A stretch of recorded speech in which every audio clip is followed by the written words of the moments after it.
Oke, Assalamualaikum warahmatullahi wabarakatuh. Selamat pagi semuanya. Terima kasih atas kesempatannya. Di sini saya akan mempresentasikan hasil tugas besar proposal penelitian pada mata kuliah Filsafat dan Etika Penelitian. Di sini saya akan membahas penelitian saya yang berjudul Pengembangan dan Implementasi Multi Kriteria Decision Making atau MCDM dalam proses pengambilan keputusan berbasis multi kriteria. Sebelumnya, perkenalkan, nama saya Muhammad Azhar Ditya Sinuhaji dengan NIM 11012130554. Di sini terdapat ada overview. Di sini saya akan membahas latar belakang, tujuan penelitian, penelitian terdahulu, hipotesis, metodologi penelitian, lalu yang terakhir ada kesimpulan. Oke, untuk latar belakangnya, dalam pengambilan keputusan, seringkali kita itu menghadapi berbagai tantangan karena harus mempertimbangkan banyak faktor, seperti ada biaya, efisiensi, risiko, hingga dampak sosial dan lingkungan. Saya ambil contoh dalam perencanaan infrastruktur. Jadi, keputusan itu tidak hanya berdasarkan biaya, tetapi juga keberlanjutan dan dampak lingkungan agar pembangunan itu tidak merusak keseimbangan ekologis. Nah, hal serupa itu juga terjadi di sektor bisnis dan militer, di mana kita tuh harus menganalisis efisiensi, resiko, dan efektivitas strateginya. Nah, tantangan utamanya itu adalah bagaimana menyimbangkan berbagai faktor ini yang seringkali bertentangan. Nah, oleh karena itu, diperlukan pendekatan yang sistematis yang membantu menghasilkan keputusan yang optimal, rasional, dan juga berkelanjutan. Di sini ada beberapa tujuan utama dalam penelitian ini, yaitu yang pertama mengembangkan model pengambilan keputusan yang mampu mengakomodasikan berbagai variabel yang saling bertentangan, seperti biaya, efisiensi, dampak sosial, dan lingkungan. Yang kedua, menganalisis faktor-faktor yang mempengaruhi pengambilan keputusan di berbagai sektor dan mengevaluasi cara menyimbangkan si kriteria tersebut. Yang ketiga, memberikan panduan praktis kepada pengambil keputusan untuk memilih alternatif terbaik mana dengan mempertimbangkan dampak jangka panjang.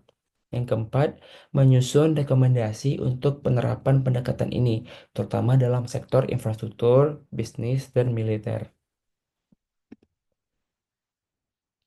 Sini terdapat beberapa penelitian terdahulu yang relevan dengan topik ini. Di antaranya, yang pertama penggunaan MCDM di sektor yang berbeda.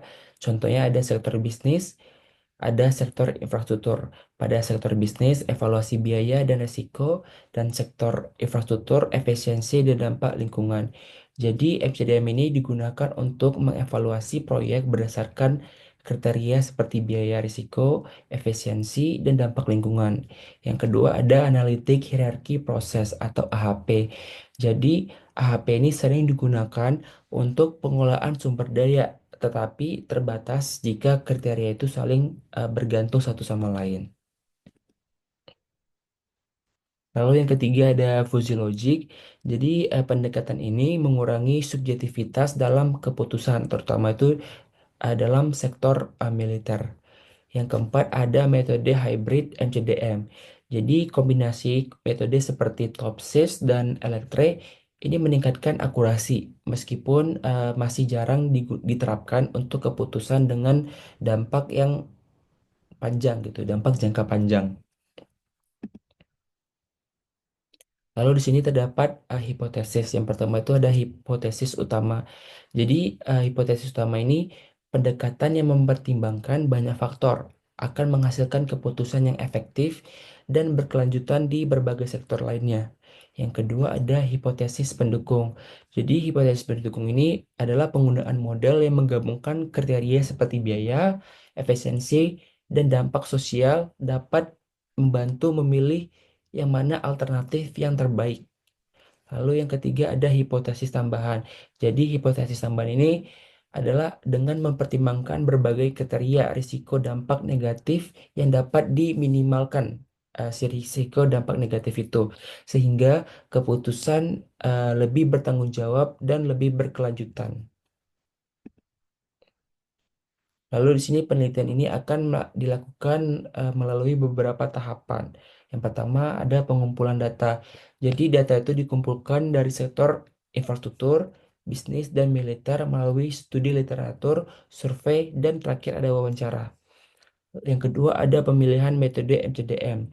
Jadi metode hybrid yang menggabungkan AHP, TOPSIS, dan Fuji Logic ini dipilih untuk menangani kompleksitas hubungan antar kriteria. Yang ketiga ada pengujian model. Jadi model itu diuji melalui penerapan pada kasus yang real atau kasus nyata seperti proyek infrastruktur atau strategi bisnis. Yang keempat ada evaluasi dan validasi. Jadi model itu dievaluasi dengan membandingkan hasilnya dengan metode tradisional. Lalu eh, untuk lalu dipastikan efektivitas dan efisiensinya.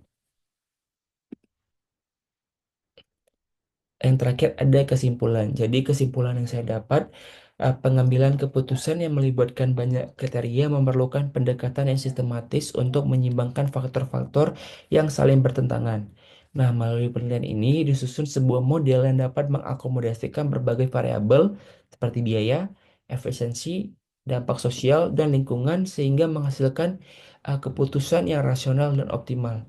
Nah, hasil penelitian itu menunjukkan bahwa metode hybrid MTDM yang menggabungkan AHP, TOPSIS, dan Physiologic mampu memberikan solusi yang lebih efektif dibandingkan metode tradisional. Nah, pendekatan ini juga dapat diterapkan di berbagai sektor seperti infrastruktur, bisnis, dan militer untuk mendukung pengambilan keputusan yang berkelanjutan dan memperhitungkan dampak jangka panjangnya. Mungkin sekian presentasi dari saya. Mohon maaf jika ada salah kata dan salah penyampaian.